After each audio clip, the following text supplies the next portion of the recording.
Every morning, I woke up feeling dizzy. I lost 20 pounds in 2 months. Doctors couldn't explain it. Then, at a watch exhibition, an antique expert saw my pocket watch and said, "Sir, you need to discard it immediately." I froze. This is a gift from my daughter. I'm truly grateful you're here with me. Before we continue, I'd love to know, where are you watching from? Drop your city or country in the comments so we can connect. It means a lot to see who's listening. Quick note, this story blends some fictional elements with real-life lessons for reflection and learning. Any similarities to actual people or places are unintentional, but I hope the message resonates with you. Father's Day morning started like any other, except for the small velvet box sitting on my kitchen table. I didn't know then that the gift inside would nearly end my life. The June sun streamed through the windows of my suburban home, painting golden rectangles across the hardwood floors Phoebe and I had chosen together 15 years ago. I stood there in my bathrobe, coffee mug in hand, staring at that box. 5 years since the accident took her from me, and still every Father's Day felt incomplete without her. I picked up the box, turned it over in my hands. No card, no note. Just forest green velvet worn soft at the edges. The smell of bacon pulled me from my thoughts. Emma, my youngest, had let herself in with her spare key probably before dawn.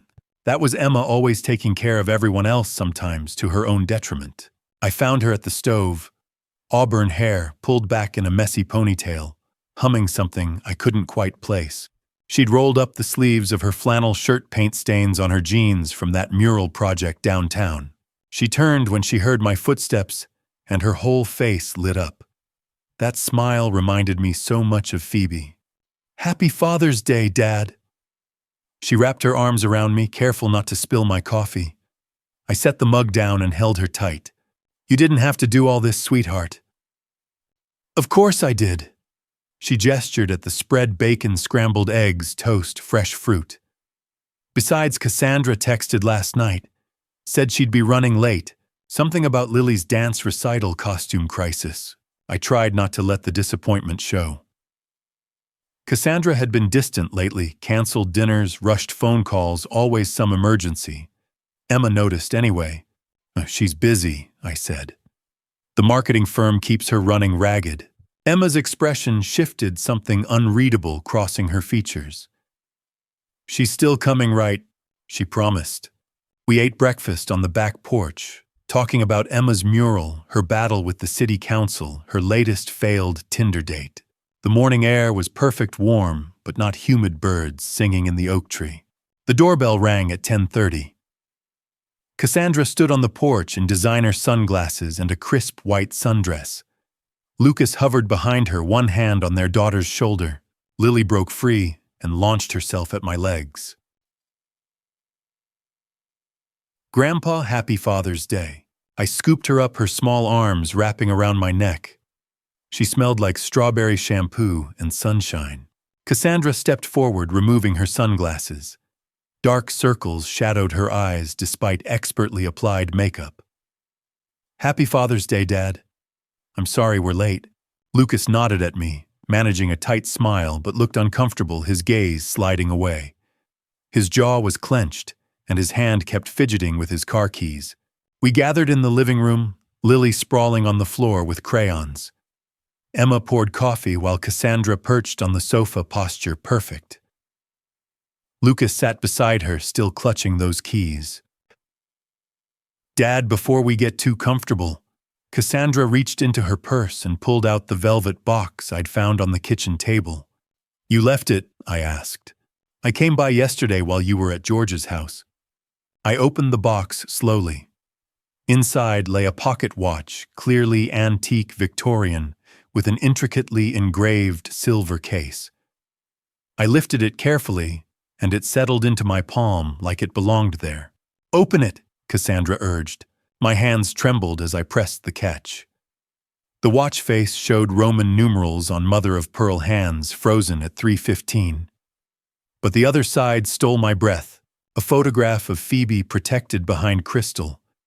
young and radiant on our Cape Cod honeymoon, wind-blown hair, head thrown back, laughing ocean sparkling behind her.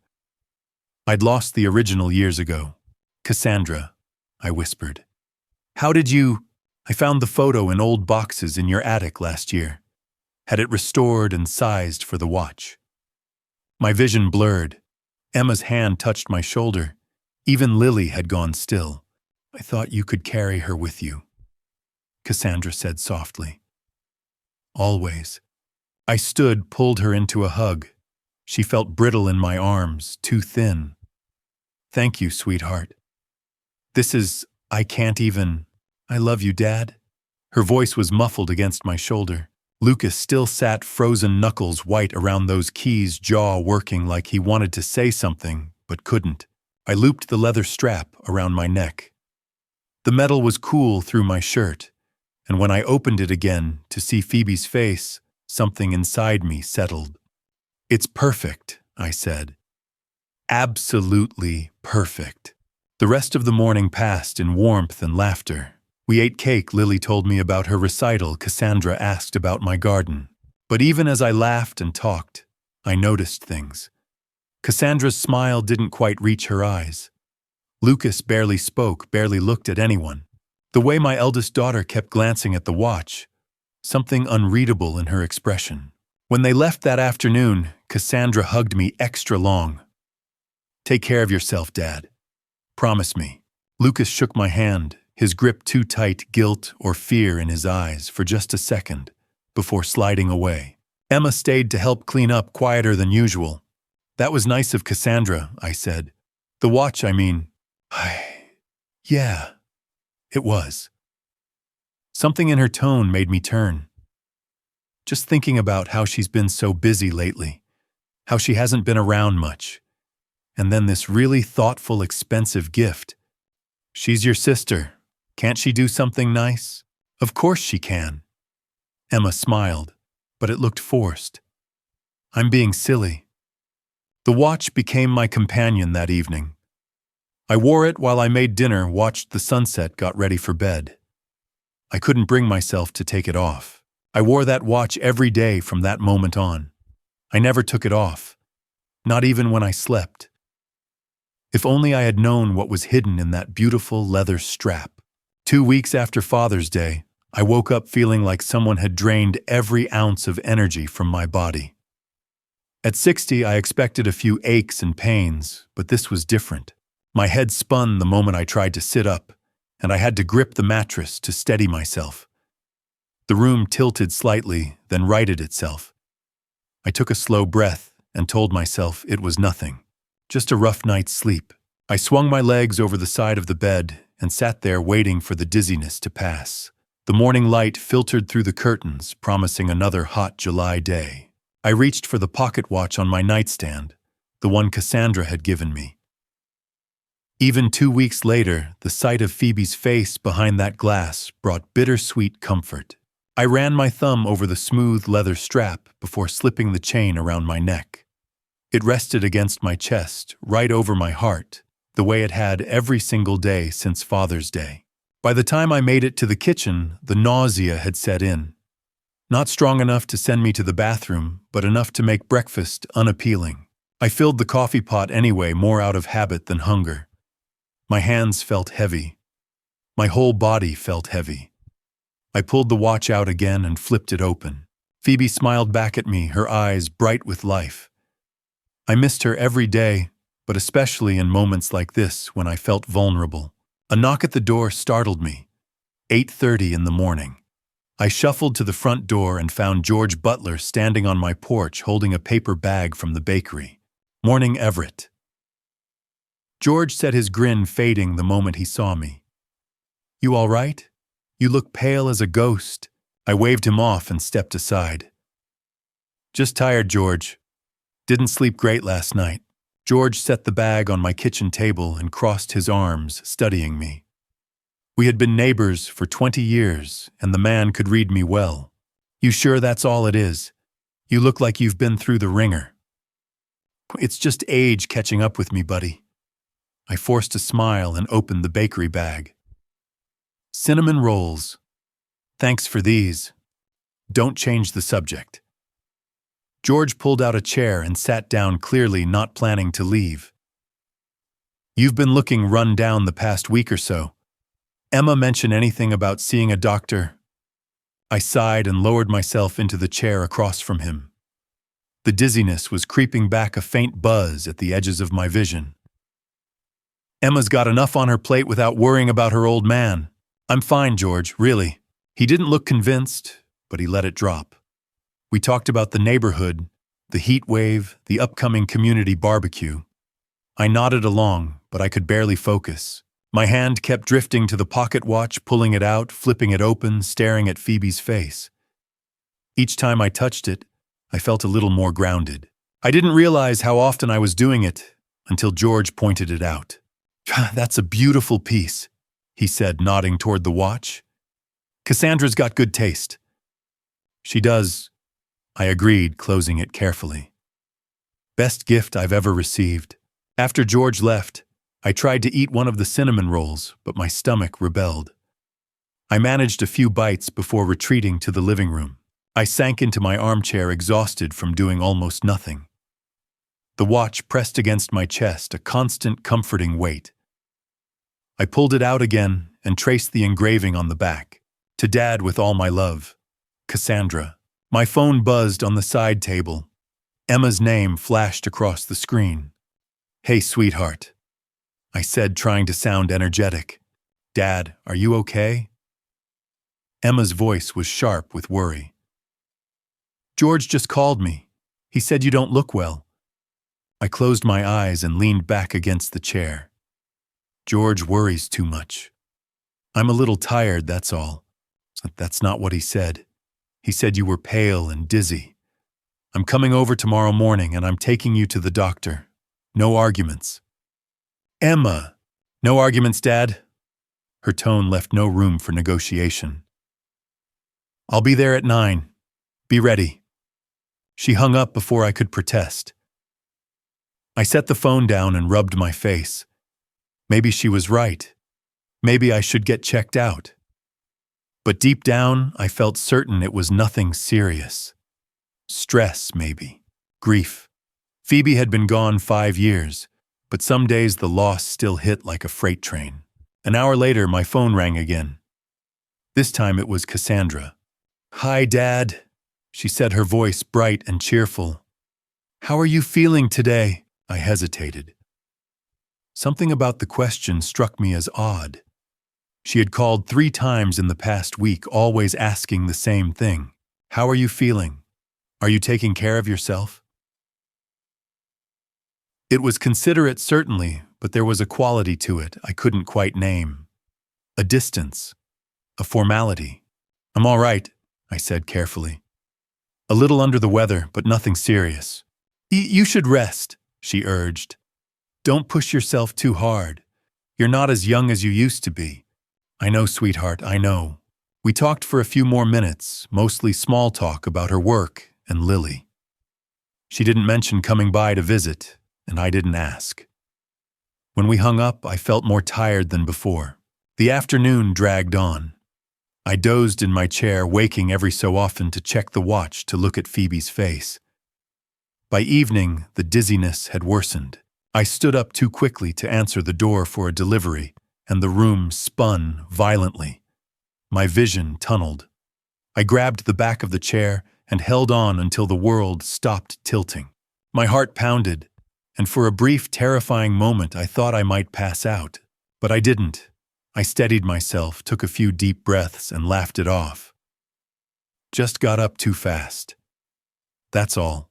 I told myself it was nothing, just a stomach bug. Maybe the summer heat. I was 60 years old, not 20. Bodies wear down. That's what I told myself, as I clutched the pocket watch, staring at Phoebe's face, wishing she were here to tell me everything would be all right. The doctor's office reeked of disinfectant and false hope. I had been here 3 times in the past month, and every time they told me the same thing. Your test results are normal, Mr. Carter. Normal.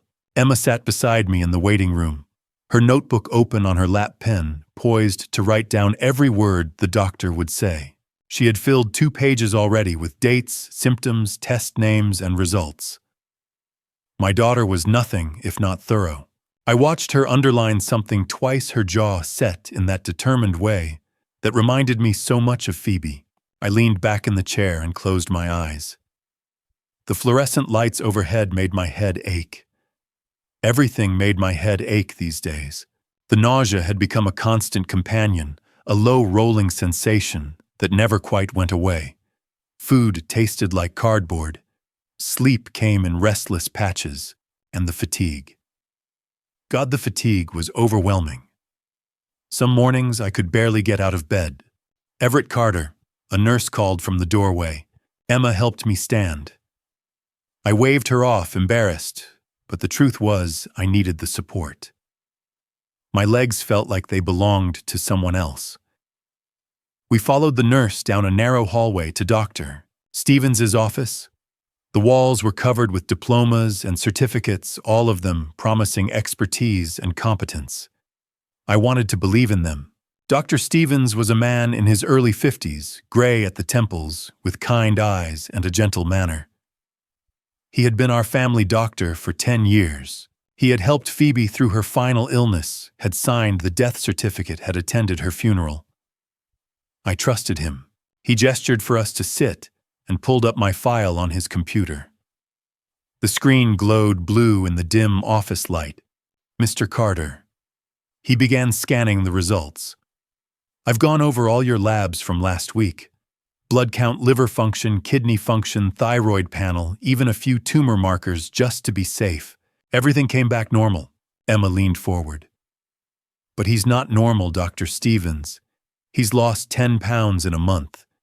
He can barely eat. He's exhausted all the time. Something is wrong. Dr. Stevens nodded slowly.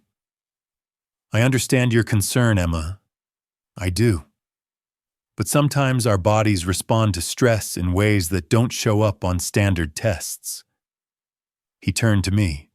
Everett, have you been under a lot of stress lately? Grief can manifest physically. Depression after losing a spouse is very common, especially at your age. I felt my face flush. I'm not depressed. I'm not suggesting you are, he said gently. But have you considered seeing someone, a therapist perhaps, just to talk through some of what you've been feeling since Phoebe passed? Emma's pen scratched furiously across her notebook. I could feel her frustration radiating off her like heat. With all due respect, Dr. Day, she said, her voice tight. My father is not imagining this. He's physically ill. There has to be a reason. Dr. Stevens sighed and leaned back in his chair. I hear you, Emma. I really do. But I've run every test I can think of. If there's something going on, it's not showing up in the blood work. I'm going to prescribe a multivitamin and a B12 supplement. Sometimes deficiencies can cause fatigue and weight loss. I also want you to rest, Everett. Really rest.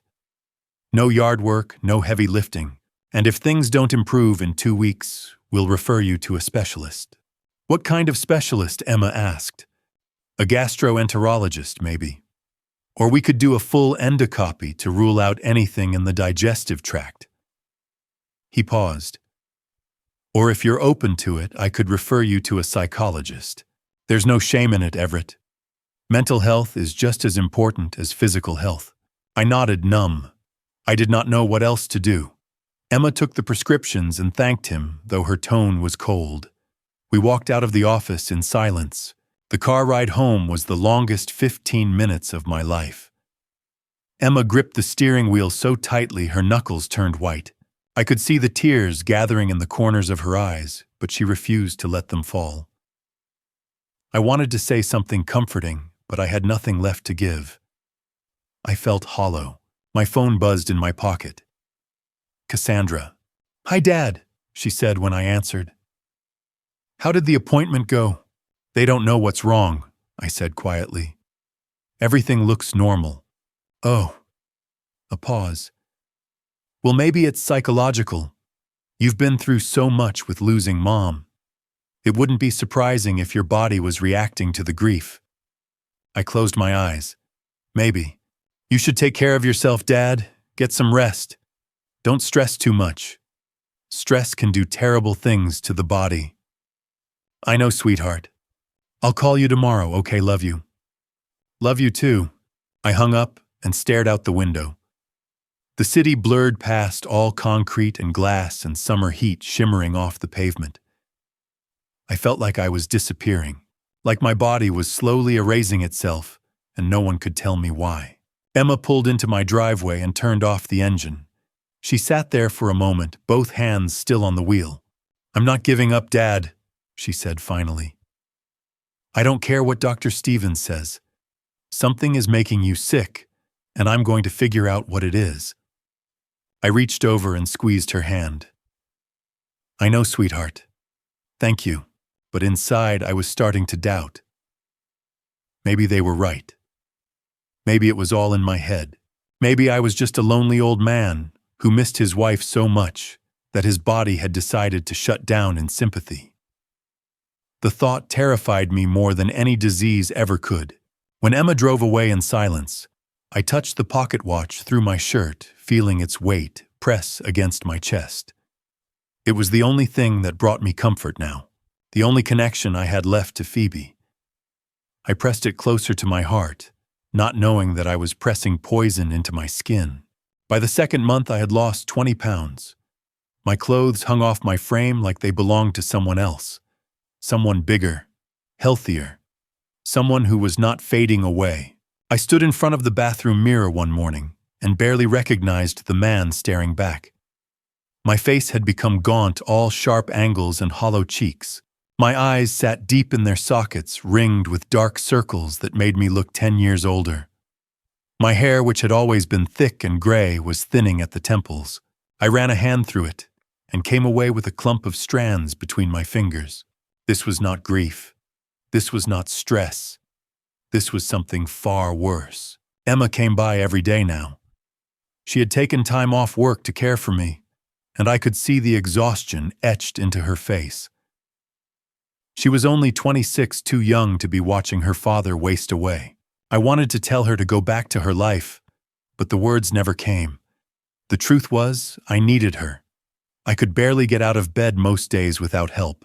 She arrived that morning with groceries and a determined look.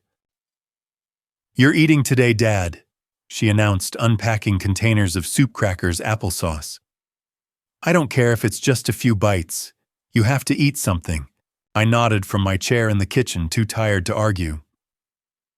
She heated up chicken noodle soup and set a bowl in front of me. The smell hit me immediately, and my stomach lurched. I picked up the spoon with trembling hands and forced myself to take a bite. The nausea rose so fast I had to put the spoon down and close my eyes, breathing slowly through my nose. Dad, please, Emma's voice cracked. You have to try. I am trying, sweetheart. My voice sounded hollow. I just can't. She turned away and I saw her wipe her eyes quickly. My heart broke for her. For both of us. George arrived around noon, as he did every day now. He had become a constant presence, checking on me, bringing food, fixing things around the house that I no longer had the strength to manage. He knocked once and let himself in, carrying a casserole dish covered in foil. Betty made lasagna, he said, setting it on the counter. Thanks, George. I managed a weak smile. You and Betty are too good to me. He pulled out a chair and sat across from me, studying my face with that same concerned look I had seen from everyone lately. When's the last time Cassandra came by? He asked casually, but I heard the weight behind the question. I stiffened. She's busy with work, George. You know how demanding her job is. She calls almost every day. Calls, George nodded slowly, but doesn't visit. She has Lily and Lucas to take care of, and her company is in the middle of a big project. George said nothing for a long moment. Finally, he leaned back in his chair and crossed his arms. Everett, you're my best friend. Have been for 20 years. So I'm going to say this as gently as I can. Something about this whole situation doesn't sit right with me. George, let me finish. His tone was firm. You've been sick for 2 months. The doctors can't find anything wrong. You've lost 20 pounds. You can barely stand. And your daughter, who lives 15 minutes away, has visited maybe twice since this all started. She's been here, I said defensively. She came last week, for an hour, and before that, I could not remember. The days had started blurring together. Betty Crawford knocked on the door before I could respond. George got up to let her in. She bustled into the kitchen, carrying a container of homemade soup. Her kind face creased with concern when she saw me. "Oh, Everett," she said softly. "You look so thin, honey." "I'm all right, Betty. Thank you for the soup." She set it on the counter and glanced at George, some unspoken communication passing between them. Then she turned back to me, hesitating. "I saw Cassandra at the hardware store last week," she said carefully. "Over on Maple Street. She was buying chemicals. Cleaners, I think. Or maybe something for her garden. I thought it was odd because I know she has a landscaping service." My chest tightened. "Maybe she needed something for the house. Maybe." Betty did not sound convinced. "I just thought it was strange timing is all. With you being so sick." George stood up abruptly. "Betty, can I talk to you outside for a minute?" They stepped onto the front porch, and I could hear the low murmur of their voices through the screen door. I could not make out the words, but I heard the tone. Worry, suspicion, something darker underneath. When George came back inside, his expression was grave. "Everett," he said, sitting down across from me again. "I need you to listen to me. Something is very wrong here." "What are you saying, George?" "I'm saying this doesn't add up. None of it. You're getting worse by the day. And the people who should be most concerned are either absent or—" He stopped himself. "Or what?" My voice rose. "Cassandra is my daughter. She loves me. She gave me this." I pulled the pocket watch from my shirt, holding it up. This was her Father's Day gift. She had it custom made with Phoebe's picture inside. Does that sound like someone who would— I could not even finish the sentence. The implication was too monstrous. George looked at the watch, then back at me. His face softened, but the worry remained. "I hope you're right, Everett. I really do."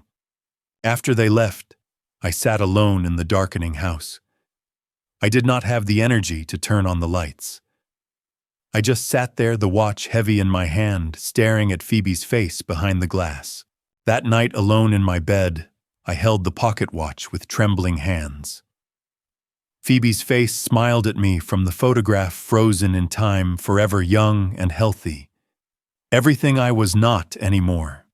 "What do you want me to do?" I whispered to her image. "Tell me what to do." But the dead do not answer. And I began to wonder if I would be joining her soon. George practically dragged me to the antique watch exhibition. "You need to get out of the house," he insisted. I did not want to go, but I went anyway. And that decision saved my life. I had loved pocket watches since I was a boy. My grandfather had owned a beautiful railroad-grade timepiece, and I used to sit on his lap for hours watching the second hand sweep around the dial. Over the years, I had collected a few pieces myself, though nothing as fine as what Cassandra had given me. George knew about my interest, and he thought the exhibition might lift my spirits, get me thinking about something other than my failing body. The drive to the convention center took 20 minutes. I dozed most of the way, my head resting against the cool window. George helped me out of the car, steadying me when my legs threatened to give out. I had lost more weight since the last time I weighed myself. My belt was cinched to the last hole, and it still barely held my pants up. The convention center was bright and bustling with people. Rows of display tables stretched across the massive hall, each one covered with velvet cloth and gleaming timepieces. Collectors moved from booth to booth, magnifying glasses in hand, examining intricate movements and ornate cases. The air hummed with quiet conversation and the soft ticking of 100 clocks. I tried to muster some enthusiasm. George had gone to all this trouble, and I did not want to disappoint him. We wandered slowly down the aisles, pausing at displays that caught my eye. A 1920s Elgin, a Victorian-era Hunter case, a stunning Swiss chronograph with moon phase complications. Under different circumstances, I would have been fascinated. Today I could barely focus. "You doing okay?" George asked quietly. "I'm fine," I lied, just taking it all in. We stopped at a booth near the back of the hall. An older man stood behind the table arranging a collection of pocket watches on a display board. He was in his late 60s, I guessed, with silver hair and sharp, intelligent eyes. A jeweler's loop hung from a chain around his neck. His hands moved with the careful precision of someone who had spent a lifetime working with delicate mechanisms. He glanced up as we approached, and his gaze immediately fell on my chest. More specifically, on the chain of my pocket watch, just visible above my shirt collar. "Excuse me," he said, his voice carrying a note of curiosity. "That's a remarkable pocket watch you have there. May I take a look?" I hesitated, then pulled the watch from my pocket. It felt heavier than usual, or maybe I was just weaker. I handed it to him carefully. The man's eyes lit up as he examined the case, turning it over in his hands. Beautiful craftsmanship, custom engraving, and the photograph inside, that's a lovely touch. He opened the watch to see Phoebe's face, then closed it again and turned his attention to the leather strap. His expression changed. He lifted the strap to his nose and sniffed it, frowned, ran his thumb over the surface, feeling the texture. His brow furrowed. "May I ask your name, sir?" "Carter, Everett Carter." Mr. Carter, how long have you been wearing this watch?" "About 2.5 months. My daughter gave it to me for Father's Day." "Why is something wrong?" The man looked at me, then at George, then back at the watch. His face had gone very serious. "My name is Leonard Price," he said carefully. "I've been a master jeweler and watchmaker for 45 years. I've worked with every kind of metal, leather, and chemical you can imagine." He paused. "Mr. Carter, would you mind stepping into the back room with me? I have some equipment there that I'd like to use to examine this strap more closely." My heart started to pound. "What are you talking about?" "Please, it will only take a moment." George and I followed Leonard through a door behind his booth into a small private room. Leonard set the watch on a clean white cloth and pulled out a jeweler's loop, examining the leather strap under magnification. He muttered something under his breath, then reached for a small black case and removed what looked like a chemical test kit. "What are you doing?" I asked, my voice tight. "Testing for contaminants." He used a cotton swab to take a sample from the leather, then added a drop of solution to the swab. The cotton turned a sickly greenish color almost immediately. Leonard's jaw tightened. He looked up at me. "Mr. Carter, have you been ill lately? Fatigue, nausea, weight loss?" I stared at him. "Yes." "How did you—" "Hair loss, skin problems, numbness in your hands or feet." "Yes. The doctors can't figure out what's wrong. All my tests come back normal." Leonard set down the test kit and looked me straight in the eye. "Mr. Carter, I need you to listen very carefully. This leather strap has been treated with something highly toxic." The room spun. George grabbed my arm to keep me upright. "What are you saying?" I heard my own voice from somewhere far away. Leonard's face was grim. "I'm saying, Mr. Carter, that someone has been exposing you to a dangerous substance. And based on your symptoms, they've been doing it for months. Arsenic." The word hung in the air like a death sentence. Leonard gestured for me to sit down before my legs gave out completely. George helped me into a chair, his hand firm on my shoulder. My mind was reeling, trying to process what I had just heard. Dangerous substance, months, someone. Arsenic.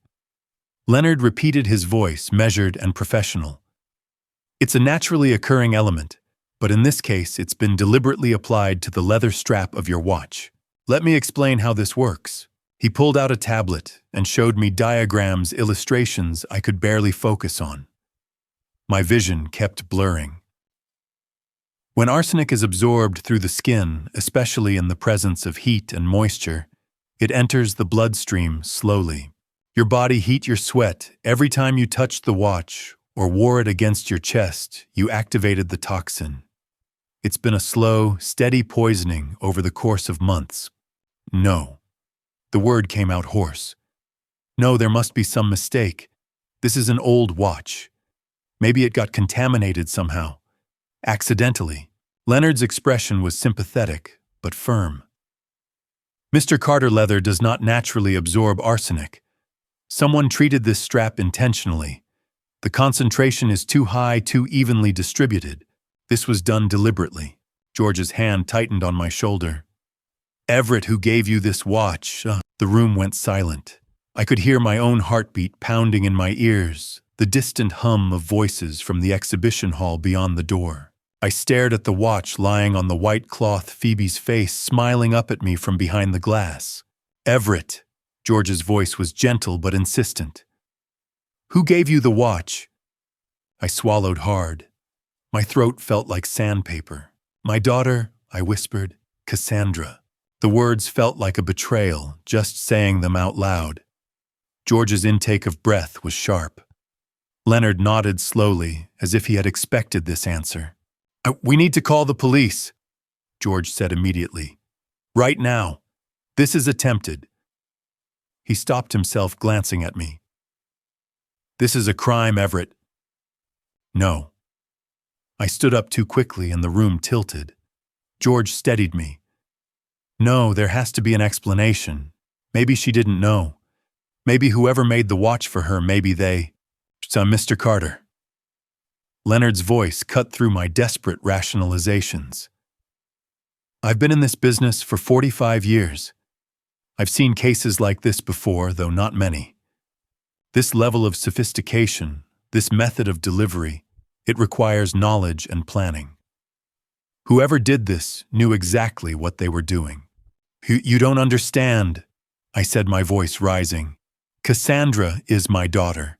She's a successful businesswoman. She has a family. She couldn't. She's been absent, George said quietly. You said it yourself, Everett. She hasn't visited in weeks. She only calls, always asking how you're feeling. The words hit me like a physical blow. I remembered Cassandra's voice on the phone, always the same question. How are you feeling, Dad? Are you taking care of yourself? At the time, I had thought it was love and concern. Now, through this new, horrible lens, it sounded like something else entirely. Like monitoring. Like checking on the progress of, number one. I could not let myself think that. Maybe she was just busy, I said weakly. Her job is demanding. She has Lily and Lucas.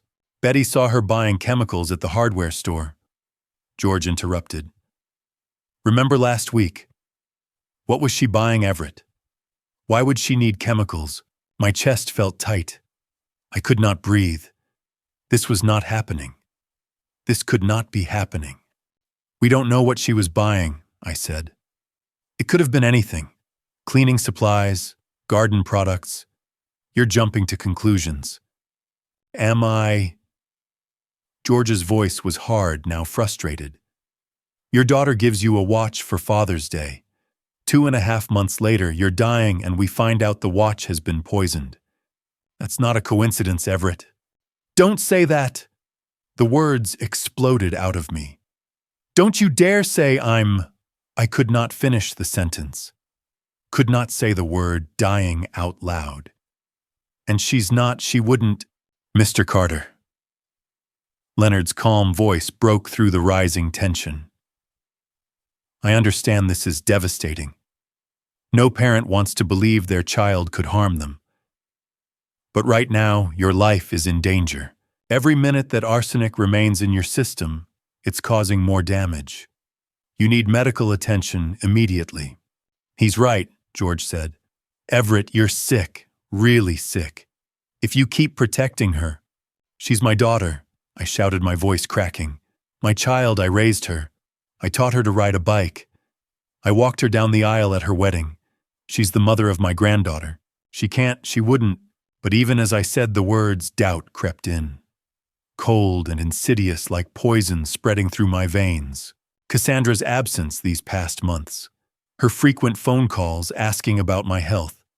The expression on her face on Father's Day when she had given me the watch. Had there been something in her eyes I had missed? Something I had not wanted to see. Number 1. I was being paranoid. This was insane. But then I remembered Betty's comment about the hardware store, George's suspicions. The fact that every single doctor had found nothing wrong with me even as I wasted away before their eyes. Because they had not been looking for poison. Because why would they, who suspects their own child of? I sat down heavily, my legs no longer able to support me. Leonard reached into his pocket and pulled out a business card. He set it on the table in front of me. Go to the hospital immediately, he said. Tell them you need a blood test for heavy metal poisoning, specifically arsenic. They'll also want to test your urine, possibly your hair and nails. Then call the police. Give them this watch. Let them investigate. I stared at the card, at the watch lying next to it. At Phoebe's face frozen in time, smiling at me like she always had. This watch had become my most precious possession, my connection to her, my comfort in the darkest moments of grief. And now I was being told it was killing me, that my daughter had given it to me with a smile and said, I love you, Dad. How could this be real? The emergency room was chaos. George had driven me straight from the exhibition to the hospital, ignoring every protest I tried to make. Emma met us there, her face white with fear. When I told her what Leonard had discovered, she said nothing. She just grabbed my hand and cried. George must have called her from the car. I had been too disoriented to notice, slumped in the passenger seat, the pocket watch wrapped in Leonard's white cloth on my lap like evidence at a crime scene, which I realized with a sick jolt it was. The ER waiting room was packed with people. A child with a broken arm. An elderly woman coughing into a tissue. A man holding a bloodied towel to his head. Normal emergencies. Accidents. Bad luck. Not like mine, not deliberate, not planned. Emma threw her arms around me the moment we walked through the automatic doors. She was shaking. Dad. Oh my God, Dad. I held her as tightly as my weakened arms would allow. She felt solid and real and safe. Everything else felt like a nightmare I could not wake up from. George explained everything to her in a low, urgent voice, while a nurse checked me in. Leonard's discovery, the arsenic, the leather strap, the months of slow poisoning. Emma's eyes grew wider with each sentence. When George got to the part about who had given me the watch, Emma pulled away from me. Cassandra. Her voice cracked. No, that's impossible. Dad, tell him that's impossible. I could not answer. I just looked down at the watch now sitting on the check-in counter in its cloth wrapping. The nurse was staring at it like it might explode. What, ma'am, we need to get your father into an exam room immediately, the nurse said to Emma. Is there a physician with you? I'm here. Leonard appeared beside us, slightly out of breath. He must have followed us in his own car. I'm Leonard Price, master jeweler and toxicology consultant. I'm the one who identified the arsenic contamination. I have my test results here. He held up his tablet. The nurse's professionalism kicked in immediately. This way, please. They took us to a private room in the back, away from the chaos of the main ER. Within minutes, a doctor appeared. Dr. Reynolds, her badge red. She was in her 40s, sharp-eyed and efficient. Mr. Carter, I understand you've been exposed to arsenic over an extended period. Can you tell me your symptoms? I listed them. All of them. The fatigue, the weight loss, the nausea, the dizziness, the hair loss. Dr. Reynolds listened, her expression growing more serious with each word. Leonard showed her his test results on the tablet. She studied them carefully, then looked at the pocket watch still wrapped in its cloth. "We need to run a comprehensive heavy metal panel immediately," she said. "Blood, urine, possibly hair and nail samples. Nurse Adams, please start a stat blood draw and get me a 24-hour urine collection kit. I also want a basic metabolic panel and liver function tests." Nurse Adams, a kind-faced woman in her 50s, guided me to a chair and began preparing the blood draw equipment. Her hands were gentle as she tied the tourniquet around my arm. "You're going to be okay, Mr. Carter," she said softly. "We'll take good care of you." I wanted to believe her. The needle slid into my vein. I watched my blood fill tube after tube, red and dark and proof that I was still alive despite everything, despite my own daughter. Number 1, I could not let myself think that yet. After the blood draw, they collected urine samples and clipped small pieces of my hair and fingernails. Dr. Reynolds explained that the hair and nail analysis would take several days, but the blood test could be expedited. "How long for results?" George asked. 2 to 3 hours for the initial blood test. We're marking it stat priority given the suspected acute poisoning. "It's chronic, not acute," Leonard corrected gently. "But the concentration is likely very high by now." Dr. Reynolds nodded. "We'll know soon." Then came the waiting. Emma and I sat in the exam room in silence. George paced. Leonard had stepped out to call someone, probably his wife. The clock on the wall ticked loudly. Each second felt like an hour. Emma held my hand. Her fingers were cold. "Dad," she whispered finally. Do you think she could really have done this?" I looked at my youngest daughter. Her eyes were red from crying. She was 26 years old, barely starting her own life, and now she was being forced to confront the possibility that her older sister had tried to harm their father. "I don't know, sweetheart," I said. "I don't know anything anymore. But why?" Her voice broke. "Why would she? You're our dad. You love us. You've always loved us." I had no answer. No answer that made sense. Money, the will, the insurance. None of it seemed real. None of it seemed like enough reason to what I still could not say the words, even in my own head.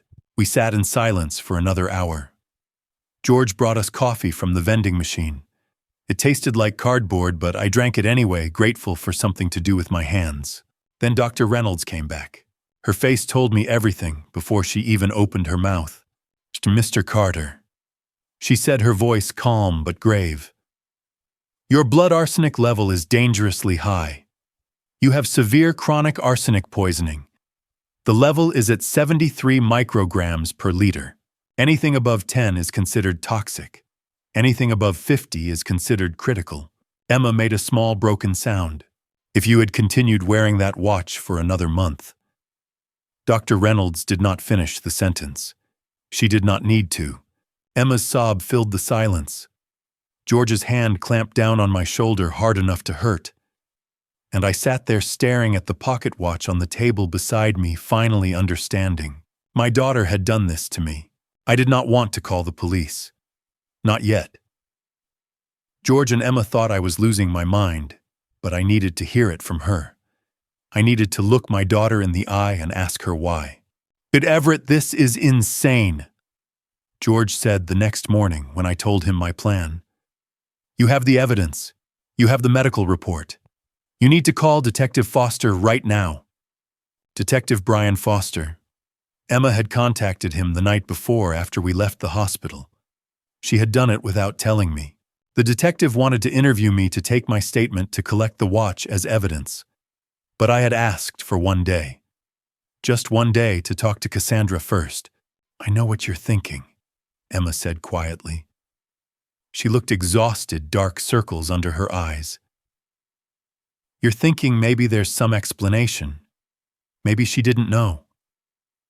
"But Dad, the doctor said the arsenic was deliberately applied. Leonard said it was intentional. The concentration was too high." This wasn't an accident. I know. My voice came out hoarse. But she's still my daughter. I need to give her a chance to explain. I called Cassandra that afternoon. My hands were shaking as I dialed her number. "Hi, Dad." Her voice was bright, cheerful, normal. "How are you feeling today?" The question hit me like a punch. "How are you feeling?" The same question she had asked every time for the past 2.5 months. Monitoring, checking progress. "I need you to come over," I said. "There's something important we need to discuss." A pause. "Is everything okay? Just come over, bring Lucas." She arrived an hour later. Lucas drove and I watched from the window as they pulled into my driveway. Cassandra got out slowly, her face drawn with worry. Lucas looked pale, his jaw tight. Emma stood beside me, arms crossed. I let them in. Cassandra hugged me immediately, and I forced myself not to pull away. Dad, what's going on?" Cassandra asked as we settled into the living room. She sat on the couch next to Lucas. Emma stood by the doorway watching them like a hawk. George sat in the armchair across from me. I reached into my pocket and pulled out the cloth-wrapped pocket watch. I set it on the coffee table between us. Cassandra's eyes went to it immediately. Something flickered across her face. "Do you remember giving me this?" I asked. "Of course. For Father's Day." "Dad, what?" "I went to an antique watch exhibition 2 days ago," I interrupted. "A master jeweler named Leonard Price examined this watch. He found something disturbing. The leather strap has been treated with arsenic, a highly toxic substance. I've been wearing this watch every day for 2.5 months, and it's been poisoning me." The room went silent. Cassandra's face went pale. "What, Dad, that's insane. I would never..." So I had a blood test done at the hospital. I continued, my voice steady despite the trembling in my hands. "The arsenic level in my blood is 73 micrograms per liter. Anything above 50 is considered critical. The doctor said if I had worn this watch for another month, I would have..." I stopped. "This is crazy," Cassandra said, her voice rising. "Dad, I bought that watch from an antique store. Maybe it was contaminated there." "Which antique store?" Emma cut in. "Where's the receipt?" Cassandra turned to her sister, eyes flashing. "Are you accusing me of something, Emma? I'm asking for proof of where you bought it. I don't keep receipts from 2 months ago." "Oh, convenient," Emma muttered. "Excuse me." Cassandra stood up, hands clenched into fists. "You think I would hurt Dad? You think I would poison him?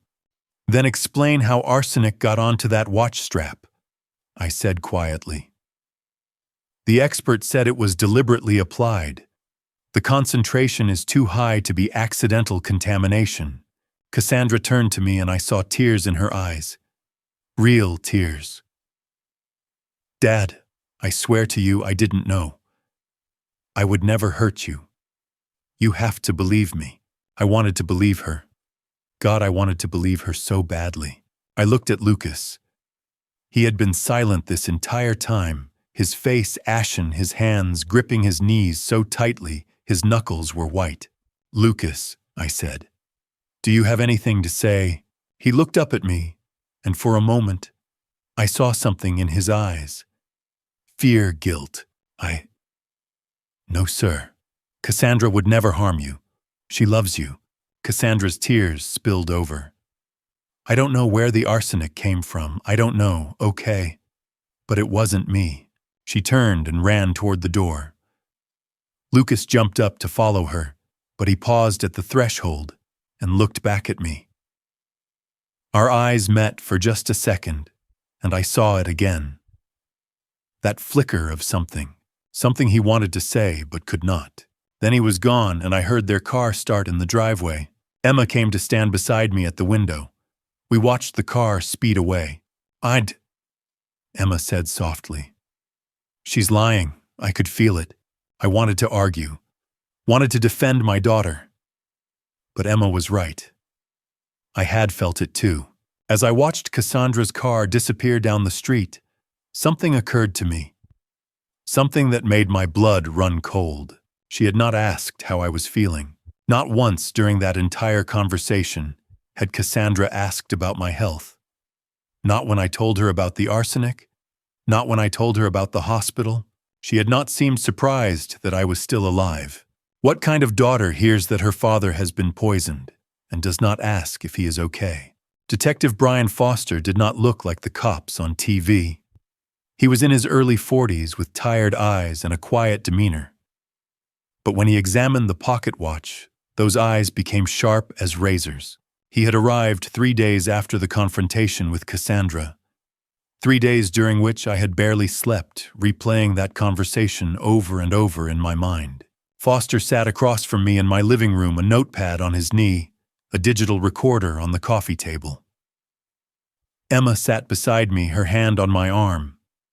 George stood by the window, arms crossed. "Mr. Carter." Foster began, his voice calm and professional. "I need you to walk me through everything starting from Father's Day. Take your time. Every detail matters." So I told him, all of it. The gift. How I had worn the watch every day, every night. The first symptoms. The doctor visits. The weight loss. Leonard Price at the exhibition. The hospital. The arsenic level of 73 micrograms per liter. Foster wrote everything down occasionally, asking questions to clarify the timeline. When did the nausea start? How often did Cassandra call? When was the last time she visited in person? That last question hurt the most. I had to admit that aside from Father's Day, Cassandra had only come by twice in 2.5 months, always with an excuse, always busy. And Emma? Foster asked, glancing at my daughter. "How often did you visit your father?" "Every other day," Emma said quietly. "Sometimes every day, especially when he got sicker." Foster nodded, writing. The contrast was clear, unspoken, but devastating. "Mr. Carter, I need to ask you about your finances. Do you have a will life insurance?" I felt my chest tighten. "Yes, both." "Can you tell me the details?" I swallowed hard. "Life insurance is $850,000. My estate, including the house and savings, is worth about $750,000. About $1.6 million total." Foster's pen paused for just a second. "And who are the beneficiaries?" This was the part I had been dreading. And originally, both my daughters were to split everything equally, 50-50. "Originally," Foster looked up. "Did something change?" "I was planning to change it," I said. "After Phoebe died, I started thinking about legacy. I wanted to leave a portion to charity, a scholarship fund in Phoebe's name. And I wanted to leave more to Emma because Cassandra is already financially secure." Did Cassandra know about this plan?" I nodded slowly. "We argued about it. Last Christmas. She was upset, said I was playing favorites, that I was trying to punish her for being successful." I paused, remembering that fight. I told her it wasn't about punishment. It was about need and legacy. Emma is just starting out. Cassandra has everything she needs. How did that conversation end? Badly. She left early. Didn't call me for 2 weeks after. I looked down at my hands. I thought she'd get over it eventually. Foster leaned back slightly. "Mr. Carter, that's motive. A significant financial motive." The words hit me like a physical blow. $1.6 million. If I died before changing the will, Cassandra would inherit $800,000 instead of maybe $200,000 or $300,000. Emma spoke up. "Detective, there's something else. Cassandra's company has been struggling financially. She mentioned money problems a few months ago. Asked if Dad could help with a loan. I turned to her surprised. She did. You were in the bathroom. She asked me not to mention it. Said she didn't want to worry you." Emma's voice was bitter. "I told her to talk to you herself, but she never did." Foster wrote this down carefully. Do you know how much money she needed? She said around 50,000, but she was vague about it. George stepped forward from the window. Detective, there's something else you should know. Our neighbor Betty Crawford saw Cassandra at the hardware store about 3 months ago. She was buying chemicals. Cleaners, Betty said, but she thought it was odd because Cassandra has a landscaping service. Foster looked up sharply. Did Mrs. Crawford remember what kind of chemicals? She wasn't sure, but she said Cassandra seemed nervous, kept looking around like she didn't want to be seen. Foster flipped to a new page. I'll need to speak with Mrs. Crawford, and I'll need a list of hardware stores in the area. He turned back to me. Mr. Carter, do you know if your daughter has any background in chemistry? So she majored in business and marketing, I said. But she was always smart, good at research. If she wanted to learn something, she could figure it out. The room fell silent. Foster reviewed his notes, underlining certain passages. When he looked up, his expression was grave. Based on what you've told me, I have sufficient cause to bring Cassandra and Lucas in for questioning. I'll also be requesting a search warrant for their home and vehicles to look for the source of the arsenic and any evidence of planning or research. My hands started shaking. This was really happening. My daughter was about to be investigated for trying to poison me. Mr. Carter, Foster said gently, I know this is difficult, but you need to understand something. If your daughter did this, the evidence will expose it. And once that happens, there's no turning back. Are you prepared for that? Was I prepared to have my daughter arrested, tried, convicted? To lose her not just to anger or estrangement, but to prison. Number 1, I was not prepared. I would never be prepared.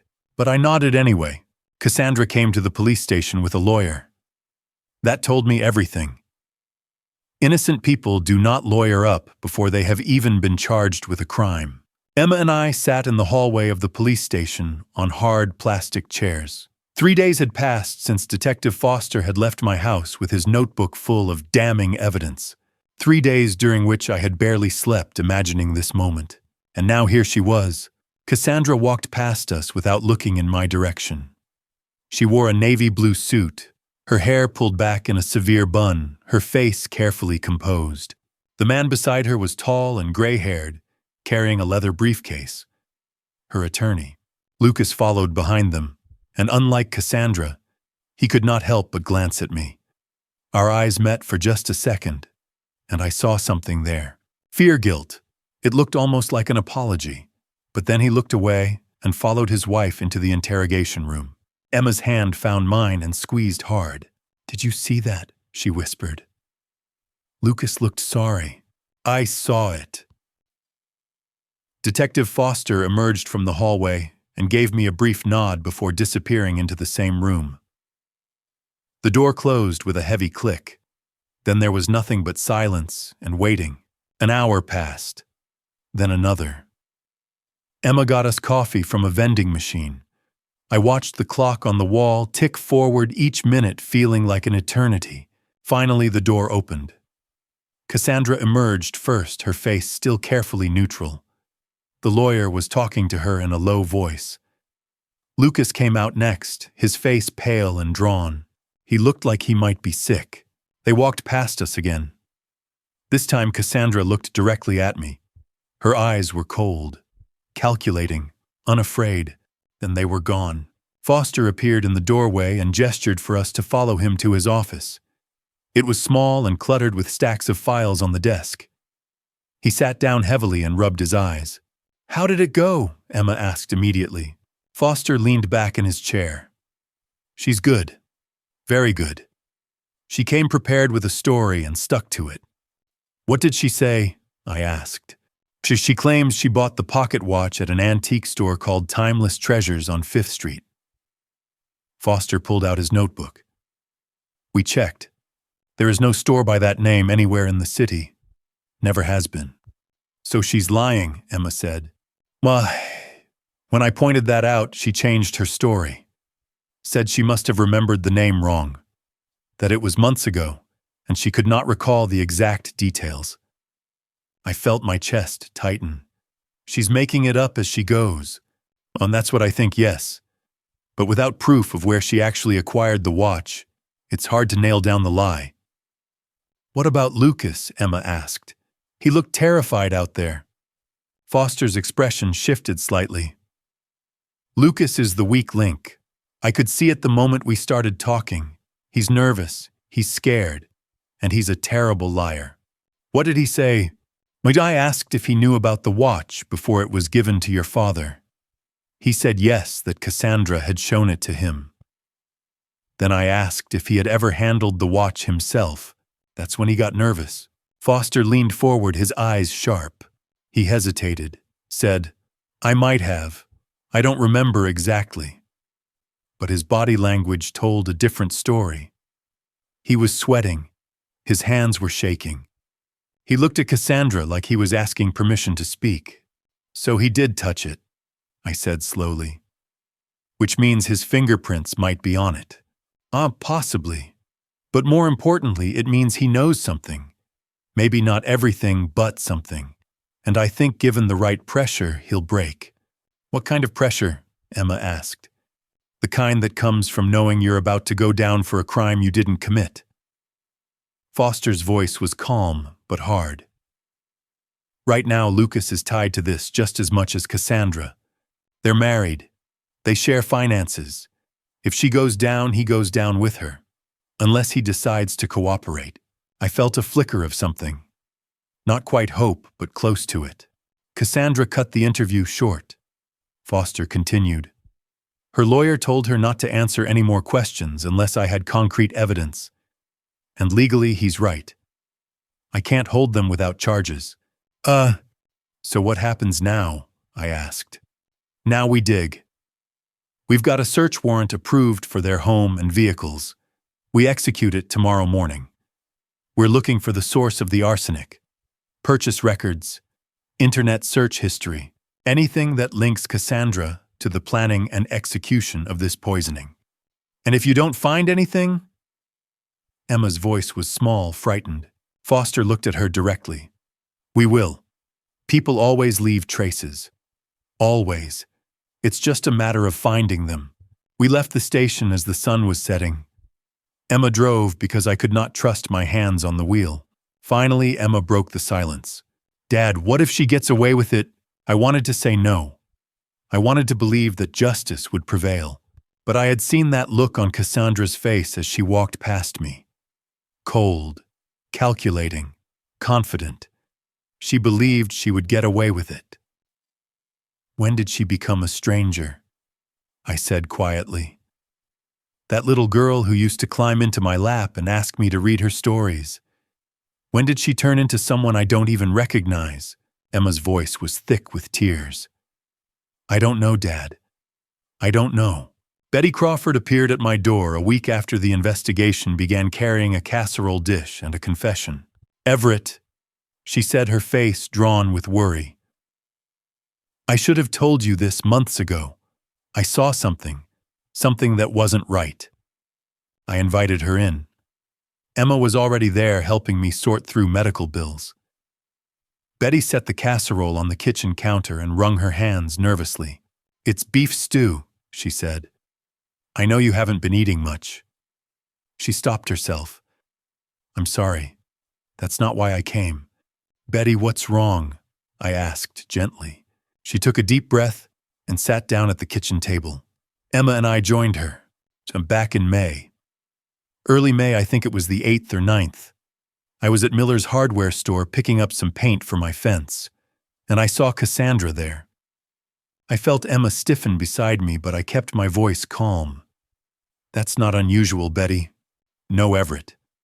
She wasn't in the paint section or the gardening section. She was in the back, where they keep the industrial cleaning chemicals. The really strong stuff.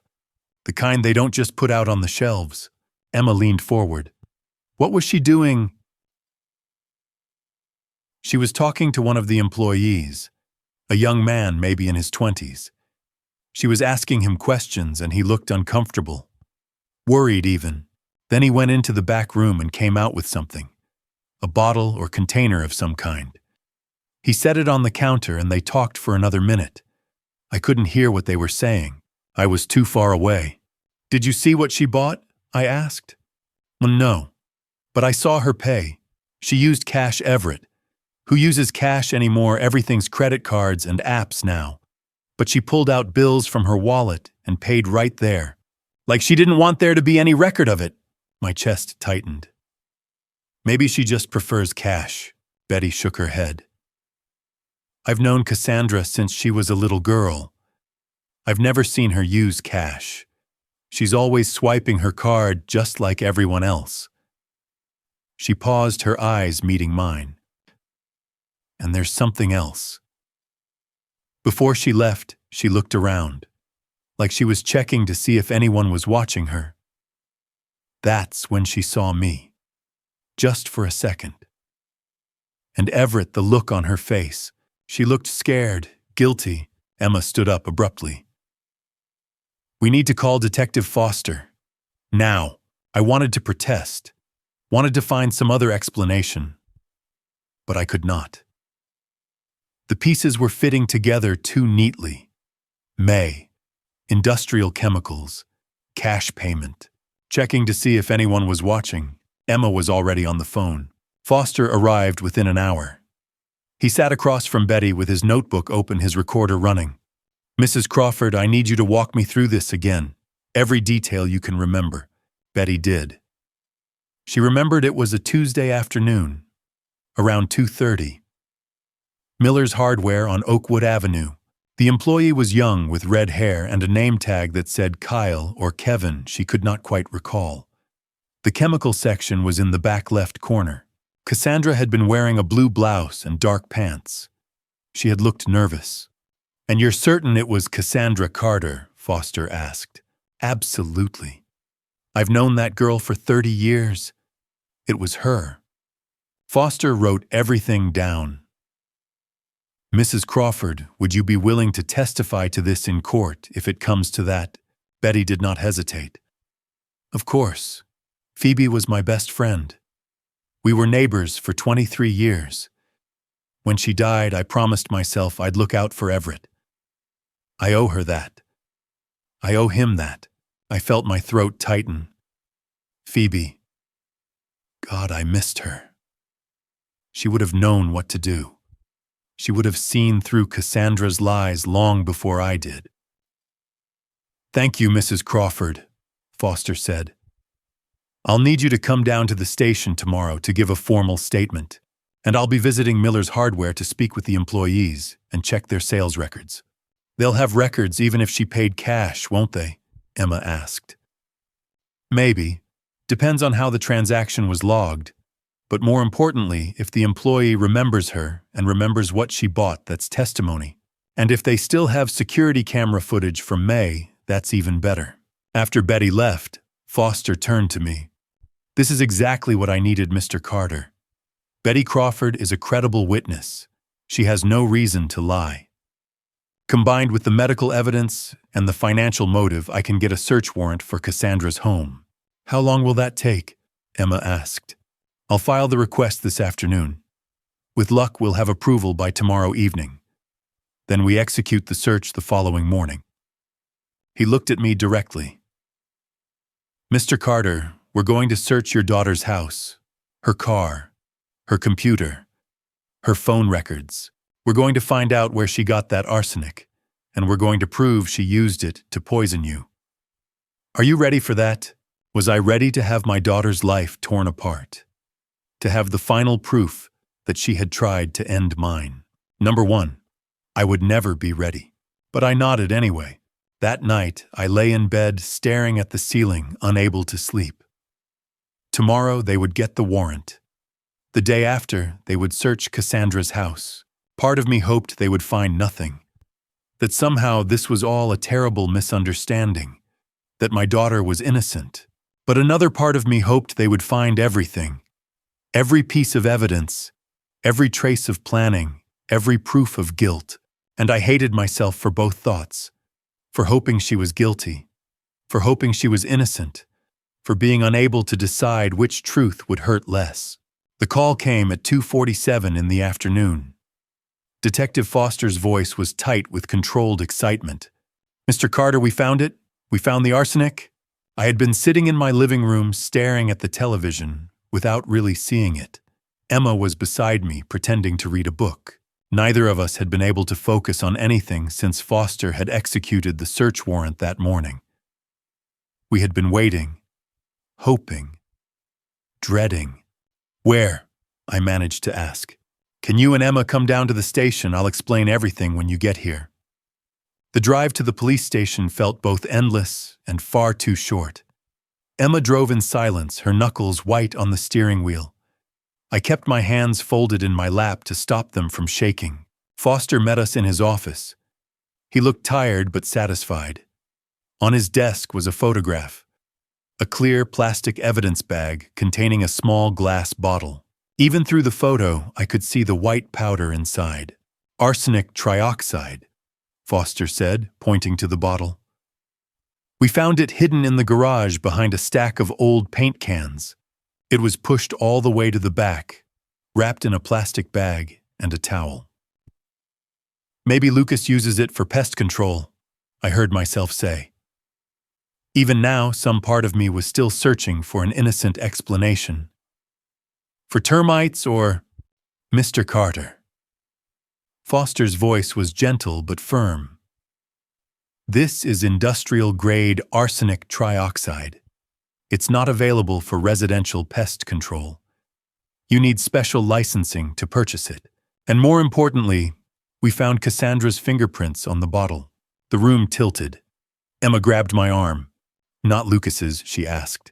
We found both. But Cassandra's prints are clearer, more recent.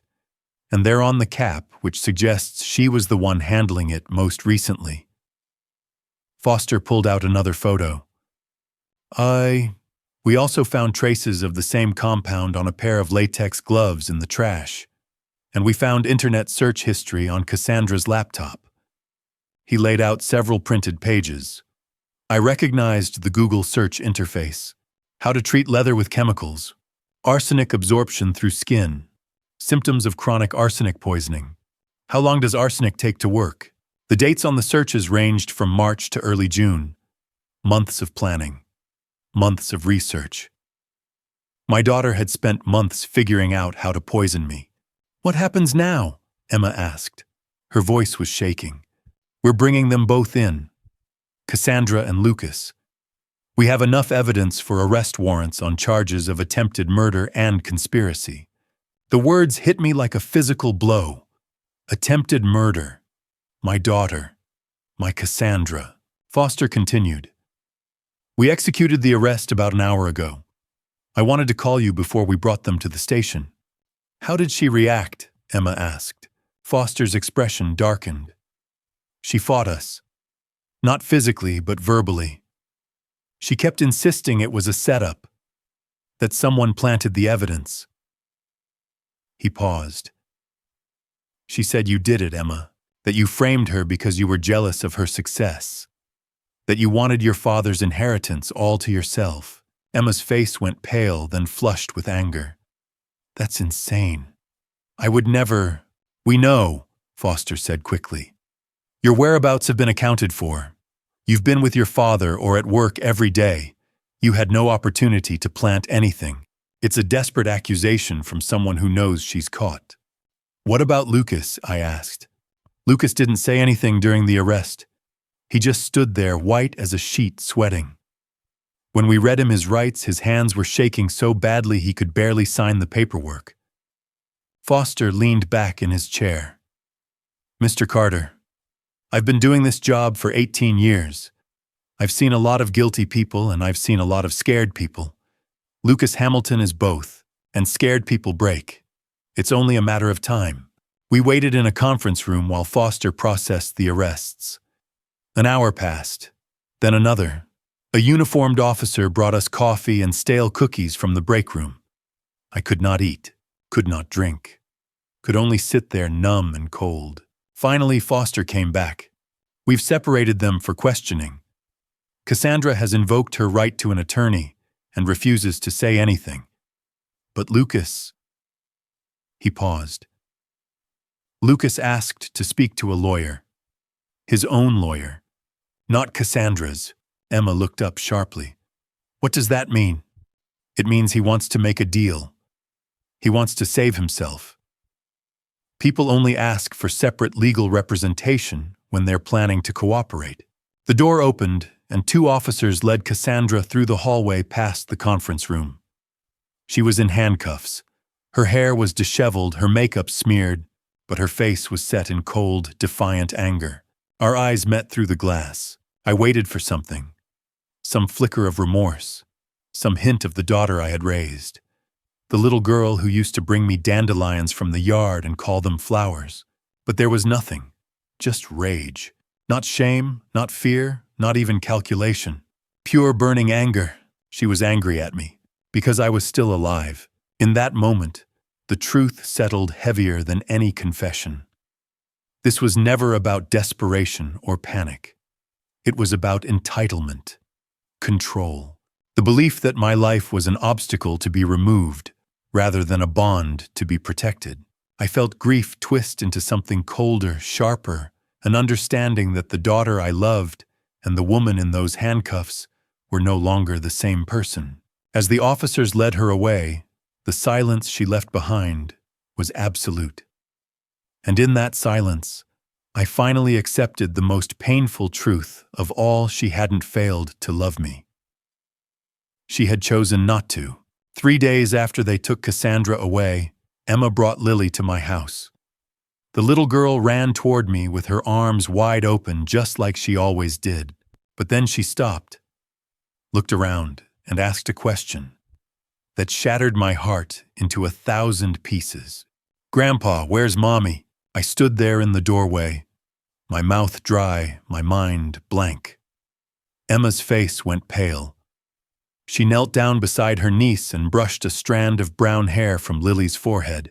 Lily had Phoebe's eyes, warm, curious, and impossibly trusting. She also had Cassandra's smile, the one I remembered from before everything fell apart. "A sweetheart," Emma said gently. "Mommy had to go away for a little while. She'll be back soon." Lily tilted her head, confused. "Is she on a trip? Like when Daddy goes to work, far away?" Emma glanced up at me silently, begging for help. I cleared my throat and crouched down so I could look Lily in the eye. My knees ached. Arsenic had left its mark on my bones, but I forced a smile. "Something like that, sweetheart," I said. "Your mommy is taking care of some important things, but she wanted me to tell you that she loves you very, very much." Lily's eyes brightened. "Really? Really?" She threw her arms around my neck and squeezed with all the strength a 5-year-old could muster. I held her close, breathing in the scent of her strawberry shampoo, and felt something inside me crack open. This little girl had no idea what her mother had done. She had no idea that the woman she loved most in the world had tried to kill me. And God help me, I didn't want her to ever know. Emma stood up and wiped her eyes quickly. "Come on, Lily. Let's go see if Grandpa has any cookies in the kitchen." Lily pulled back and looked at me with wide, hopeful eyes. "Do you have cookies, Grandpa?" I laughed, even though it hurt. "I think we can find some." The 3 of us sat in the backyard under the old oak tree. Lily ran around chasing butterflies while Emma and I watched from the porch steps. The afternoon sun was warm, and for a moment I could almost pretend that everything was normal. Lily skipped back to us. Her cheeks flushed from running. She plopped down beside me and grabbed my hand. "Grandpa, you look so much better," she said, beaming. "You were really sick before, remember? But now you're all better." I swallowed hard. "Yeah, sweetheart. I'm feeling a lot better now." She leaned her head against my shoulder. "Mommy was so worried about you. She cried sometimes when she talked about you." Emma stiffened beside me. I closed my eyes and took a slow, shaky breath. Lily looked up at me with those big, innocent eyes. "Is Mommy sick like you were sick, Grandpa?" I froze. Emma's hand found mine and squeezed it tightly. "Sort of I said carefully.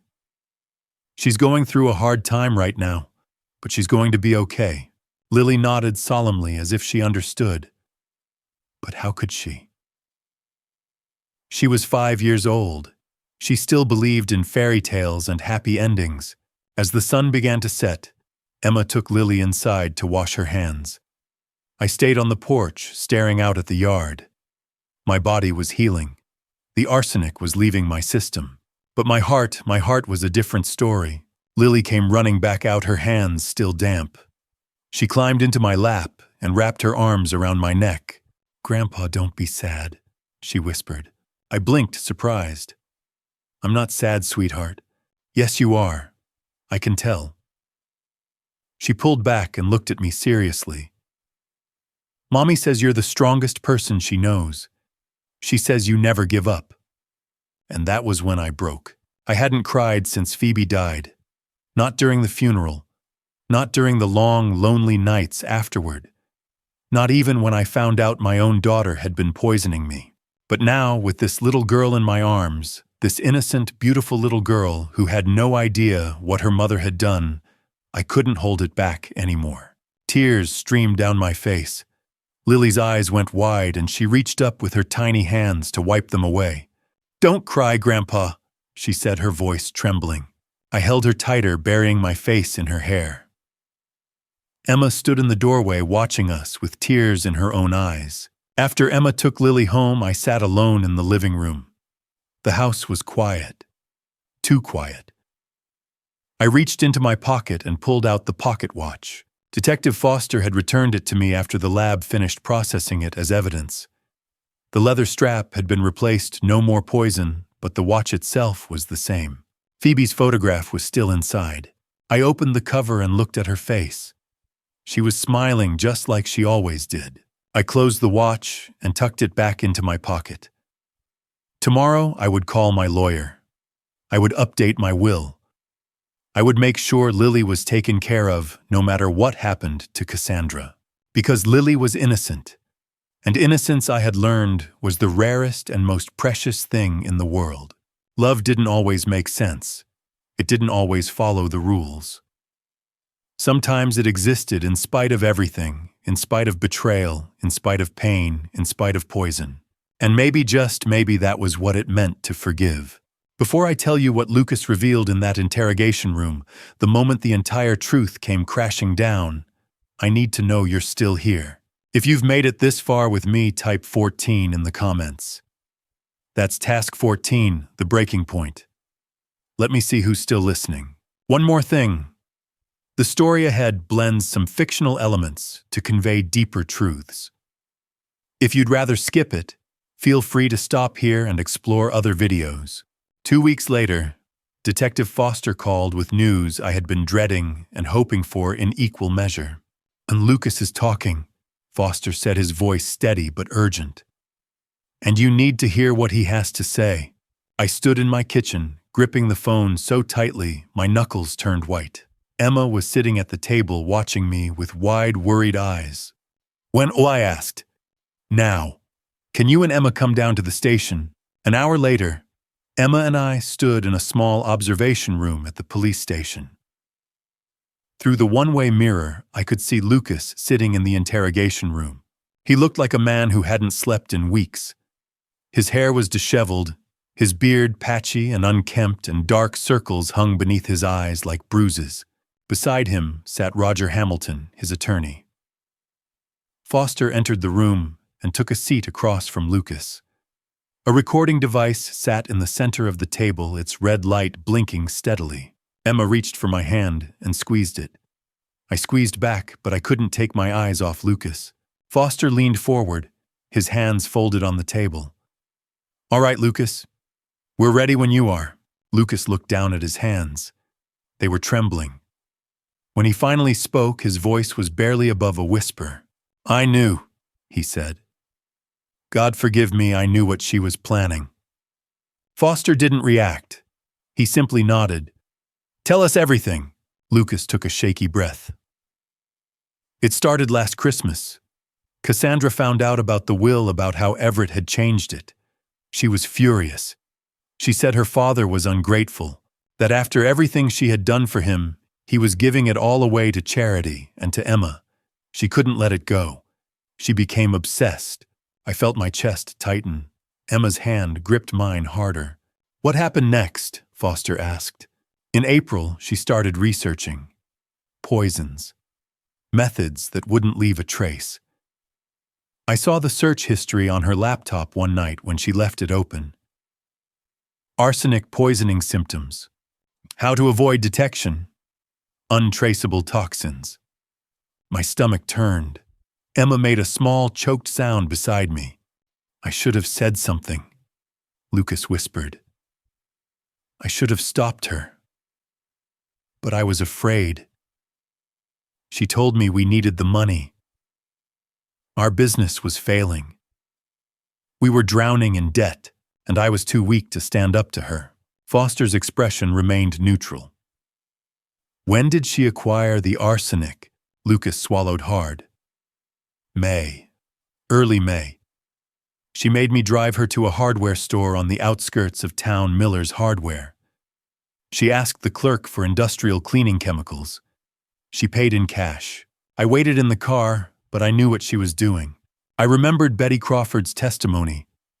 The pieces were falling into place, one horrifying detail at a time. "And the pocket watch?" Foster asked. Lucas closed his eyes. "She prepared it herself, in our garage. She wore latex gloves and worked late at night when Lily was asleep. She soaked the leather strap in a solution of arsenic trioxide. She was meticulous, careful. She didn't leave anything to chance." I felt the room spin. Emma wrapped her arm around my waist to steady me. She said it was perfect. Lucas continued, his voice breaking. "The strap would be in constant contact with his skin. The heat and sweat would help the arsenic absorb. And because it was a gift, something sentimental, he would never take it off." Foster leaned back in his chair. "And on Father's Day," Lucas's face crumpled. "She wrapped it in beautiful paper. She smiled. She hugged him. She said, 'I love you, Dad.' And I stood there and said nothing." A tear rolled down Lucas's cheek. He wiped it away with the back of his hand. And I watched him open it. I watched him put it on. I watched him thank her. And I knew that she was killing him. And I did nothing. Emma turned away from the mirror, her shoulders shaking. I pulled her close, but I couldn't look away from Lucas. He was sobbing now, his hands covering his face. "I'm a coward," he choked out. "I let her do it. I'm just as guilty as she is." Foster waited, giving Lucas time to compose himself. Finally, Foster spoke again. "Lucas, you understand that by providing this testimony, you're admitting to being an accessory to attempted murder." Lucas nodded. "I know, and I'll accept whatever punishment I deserve. But I can't live with this anymore. I can't let her get away with it." Foster stepped out of the interrogation room and into the observation room where Emma and I stood. His expression was somber. "With his testimony and the forensic evidence, we have everything we need," he said. "The DA is moving forward with serious charges against both of them." I nodded slowly. I should have felt vindicated. I should have felt relieved. But all I felt was a hollow, aching emptiness. My daughter, my son-in-law, both of them willing to watch me suffer and die, all for money. Emma looked up at me, her eyes red and swollen. "Dad, are you okay?" I didn't know how to answer that. I wasn't okay. I didn't know if I would ever be okay again. Foster handed me a folder. "This is a copy of his statement.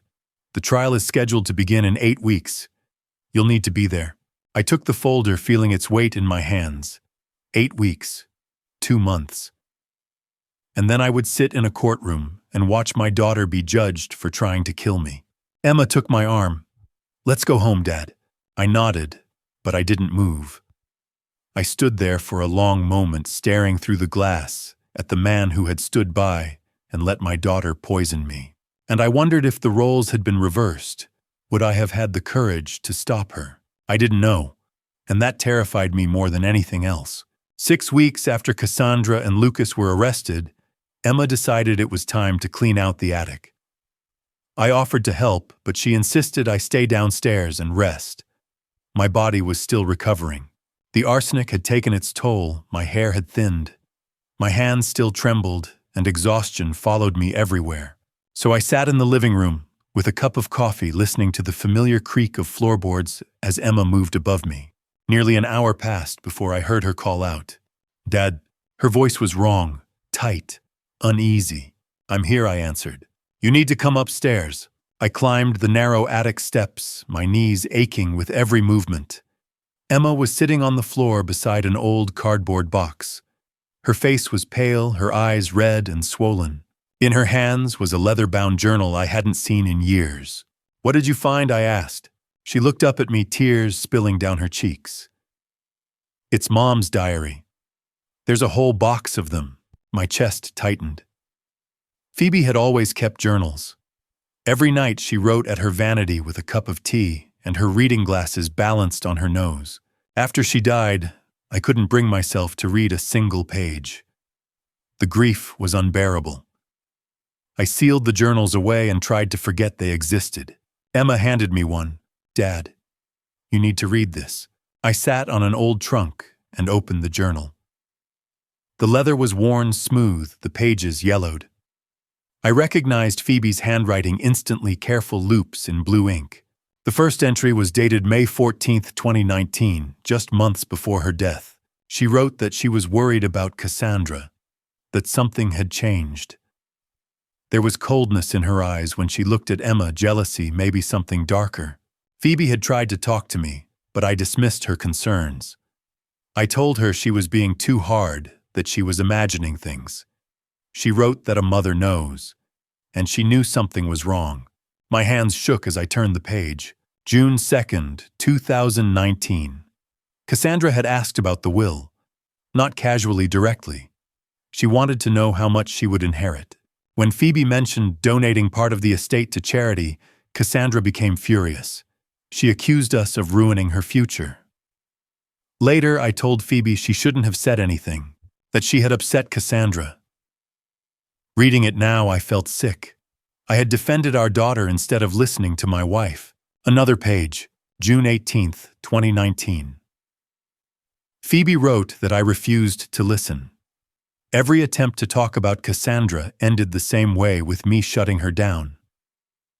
She said this wasn't a phase, that she sometimes saw Cassandra looking at her as if she were waiting for her to disappear, as if she were counting the days. Phoebe admitted she was afraid of her own daughter. I couldn't breathe.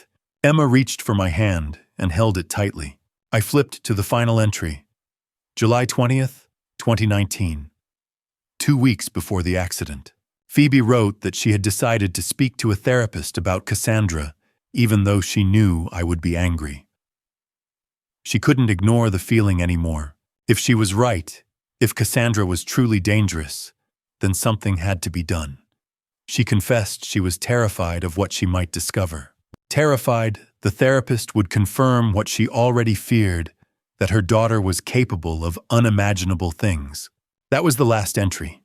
2 weeks later, Phoebe died in a car accident during a rainstorm.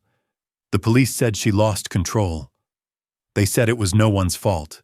But sitting in that attic holding her words, I wondered if that was true. Had it really been an accident? Or had Cassandra already begun her plan? Emma broke the silence. "Dad, this isn't your fault. You didn't know." I shook my head. I did know. Your mother tried to tell me. I didn't listen. The memories flooded back. Phoebe sitting on the edge of the bed, hands folded, voice careful, as she said Cassandra needed professional help. And my response, dismissive and certain. "Don't be so hard on her. She's just going through a difficult time." I had made Phoebe doubt herself. And maybe that doubt had stopped her from acting sooner. "Dad," Emma whispered, "you loved her. Wanting to believe the best in someone isn't a sin." I looked at my younger daughter, the one who had remained loyal, compassionate, steady, and something inside me shattered. "Your mother knew," I said. and I didn't protect her. Emma wrapped her arms around me, and for the first time since Phoebe's funeral, I let myself cry. I cried for my wife and her unanswered warnings. I cried for Emma, forced to witness her sister destroy our family. And I cried for myself, for the man who loved his child so blindly that he couldn't see the truth. When the tears finally stopped, Emma handed me a tissue. "What should we do with the journals?" she asked. I looked at the box. At Phoebe's voice, preserved in ink. "We keep them," I said, "so we never forget." She nodded and carried the box downstairs. I stayed behind, pressing one journal to my chest. The trial was coming. Soon I would sit in a courtroom and watch my daughter answer for her crimes. The evidence was overwhelming. Lucas's testimony was devastating. The forensic reports left no doubt. But none of it would bring Phoebe back. None of it would erase my guilt. Only forgiveness could do that. And I wasn't sure I was capable of it. I returned the journal to the box and went downstairs. Emma handed me fresh coffee, saying nothing. "Do you think she did it?" she asked quietly. "Do you think Cassandra caused Mom's accident?" I stared out at the gray November sky. "I don't know," I said. "And I may never know, but the question would haunt me forever. Had my daughter killed her mother, and how had I been so blind?" The courtroom was packed. Every seat was filled and people lined the walls, craning their necks to catch a glimpse of the proceedings. I sat in the front row, Emma on one side, George on the other. Behind us, I could hear the whispers, the curiosity, the judgment, the pity. When they brought Cassandra in, the room fell silent. She was dressed in a simple gray suit, her hair pulled back in a neat bun. She looked thinner, her face pale and drawn. But her eyes, those cold, calculating eyes, were the same. As she passed me, she looked straight at me and smiled. It wasn't warm or defiant. It was something that made my blood run cold. The bailiff called the court to order and Judge Harrison entered. He was a stern man in his late 60s with silver hair and sharp eyes. At the state of Ohio versus Cassandra Marie Carter and Lucas James Hamilton, he said, "The defendants are charged with attempted murder and conspiracy to commit murder. How do the defendants plead?" Cassandra's attorney, Margaret Lawson, stood. "Not guilty, Your Honor." Lucas's attorney stood next. "Your Honor, my client has entered into a plea agreement with the state. He will plead guilty to conspiracy and will testify for the prosecution." The prosecutor, Daniel Reeves, rose to his feet. "Ladies and gentlemen of the jury, this is a case about betrayal, about greed, about a daughter who decided that her father's life was worth less than his money." He picked up a clear plastic bag containing the pocket watch, the one Cassandra had given me on Father's Day. This watch was a gift, but it was also a weapon. The leather strap was deliberately treated with arsenic trioxide, a deadly poison. Over 2 months, Mr. Everett Carter was slowly poisoned by his own daughter. He picked up another evidence bag containing a small glass bottle. "This is arsenic trioxide purchased by the defendant in May 2024 from Miller's Hardware. Her fingerprints are on the bottle. Her search history confirms she researched poisoning methods. And her own husband testified that she prepared this watch in their garage wearing gloves in the middle of the night. The evidence is overwhelming. The intent is clear." I was called to the stand first. The walk felt like a mile. My legs were weak, my hands trembling as I placed one hand on the Bible. "Do you swear to tell the truth, the whole truth, and nothing but the truth, so help you God?" "I do." "Mr. Carter, can you please identify the defendant for the court?" I looked at Cassandra. She was staring straight ahead, her face blank. "That's my daughter, Cassandra Carter. And did she give you this pocket watch?" "Yes, on Father's Day, June 16th, 2024. "And did you wear it regularly?" "Every day. I never took it off." "Mr. Carter, can you describe the symptoms you experienced after you started wearing the watch?" "At first it was just fatigue. Then I started losing weight. I couldn't keep food down. My hair started falling out. My skin turned gray. I thought I was dying. And you were, Reeves said gently. You were being poisoned. Margaret Lawson stood for cross-examination. Mr. Carter, isn't it possible that your daughter had no idea the watch was contaminated? The arsenic was applied deliberately. Someone soaked that leather strap in poison, and only one person had access to that watch before it was given to me. Lucas was called next. He looked like a broken man, shoulders slumped, eyes red-rimmed. He told the jury everything: the Christmas discovery of the will, the April research, the May purchase at Miller's Hardware, the night Cassandra prepared the watch in the garage. She was meticulous. She wore gloves. She worked in the middle of the night. She knew exactly what she was doing. Betty Crawford testified next, describing the day she saw Cassandra at the hardware store. Then Leonard Price explained how he had identified the arsenic through chemical testing. Cassandra never took the stand. The jury deliberated for 4 hours. When they returned, the foreman stood. On the charge of attempted murder, how do you find the defendant? Guilty. On the charge of conspiracy to commit murder, how do you find the defendant? Guilty on all counts. Judge Harrison banged his gavel. He turned to Cassandra. Cassandra Marie Carter, you have been found guilty of attempted murder and conspiracy to commit murder. I hereby sentence you to 12 years in the Ohio State Penitentiary. He looked at Lucas. Lucas James Hamilton, in consideration of your cooperation with the state, you are sentenced to 8 years. As the officers moved to escort Cassandra out, she turned and looked at me. For just a moment I thought I saw something, regret, fear, but then her face hardened cold and unreadable as stone. The officers led her away in handcuffs. My daughter, my child, gone.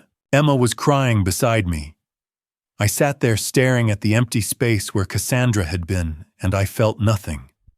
No relief, no vindication, just loss.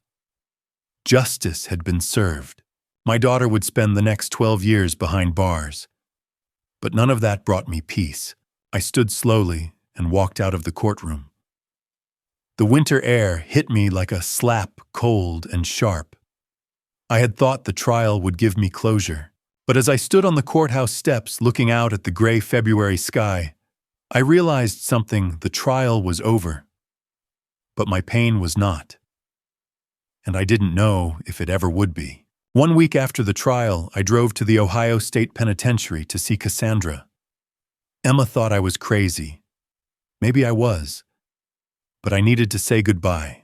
The prison was a gray, hulking building, surrounded by razor wire and guard towers. I sat in my car for a long time, staring at the entrance. My hands were shaking not from the arsenic, but from fear. Fear of what I might see. Fear of what I might feel. Finally, I forced myself inside. The visitation room was cold and sterile, filled with small booths, separated by thick glass partitions. I sat down and waited. A few minutes later, a guard escorted Cassandra in. She looked different. Her hair was pulled back in a simple ponytail, and she wore an orange jumpsuit that hung loosely on her thin frame. Her face was pale and hollow with dark circles under her eyes. When she saw me, she stopped walking. For a moment I thought she might leave, but then she took a deep breath and sat down across from me. We picked up the phones on either side of the glass. "Dad," she whispered. Her voice cracked. And then for the first time since this nightmare began, I saw tears in her eyes.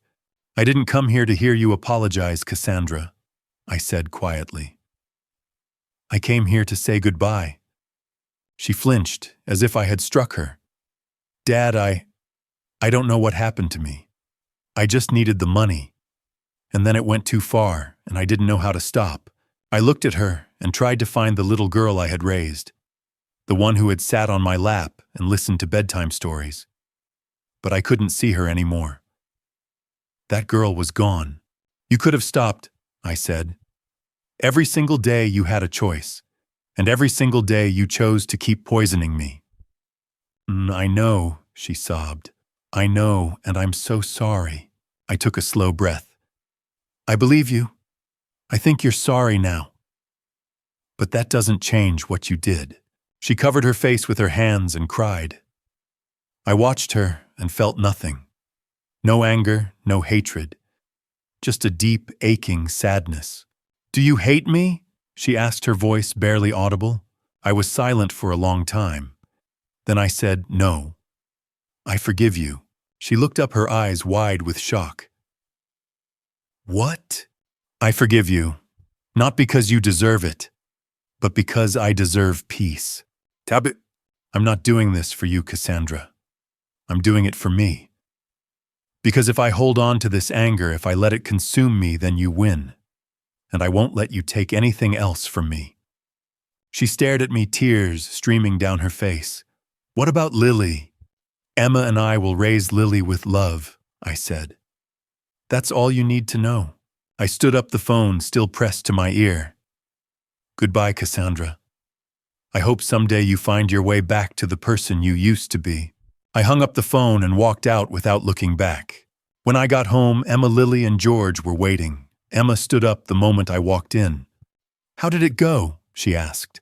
I sat down on the couch, suddenly exhausted. It went the way it needed to go. Emma sat beside me and took my hand. Are you okay? I will be, I said. But I need to tell you something. I'm leaving. Not forever, but for a while. I need to get away from here. This house, this city, there are too many memories. I need to find myself again. Emma's eyes filled with tears. Dad, you don't have to go. I do, I said gently. I've spent 60 years being a teacher, a husband, a father. Maybe it's time I figure out who Everett is when he's just Everett. Lily climbed into my lap and wrapped her small arms around my neck. Grandpa, are you coming back? I kissed the top of her head. Someday, sweetheart.